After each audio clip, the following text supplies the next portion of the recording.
पटामुंडई बजार में परिबा बिक्री बंद रही। जड़े जड़े दोकानी बंधु निज दोकान पाखर प्राय 20 फुट पर्यंत आग को निजर शोकेस को बढ़ाई रखिछंती। परिबा बिक्री समय अल्प किछि जागा अवश्य से माने नेउछंती। जीवन जीविका समस्तंकर अछि, किंतु गोटे कथा अछि रास्ता पूरा बंद हो जाउछि। जदि आपण परिबा किनिबा को किछि जिनिस पत्र किनिबा को जाइथिबे आपण को गाड़ीटा को रास्ता ऊपर रखिबा को पड़िबो।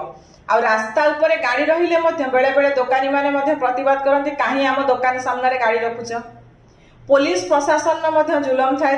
गाड़ी जदि रास्ता ऊपर थिबो ना आपण को फाइन दबा को पडुछि। हमको जो गाड़ी रखिबो कोठी जागा थिले तो आमे गाड़ी रखिबो।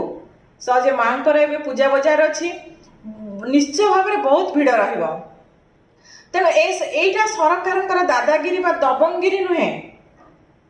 जदि किछि कार्यानुष्ठान निया जायछि समस्ते एथिप्रति सहयोग करबा सचेतन हवा निहाती दरकार। आम पटामुंडाई अंचलर बासिंदा माने निश्चित भाव में सचेतन नागरिक। तेणु ए सब कथा को दृष्टि दे 20 जनक पई 2000 लोकंकर जीवन विपद रे पड़ी जाउछि। आ ए जो उच्छेद करागला मु प्राय 10 दिन हम शुणी बजार में जावा आसवा समय लोकंकर कथबार्तार मु भी शुणी जे सूचना पूर्वर दि जा सारी उच्छेद करा जिवो बोली। तेणु समस्त को सहयोग करने विनम्र निवेदन अनुरोध मो तरफ मु करुछि।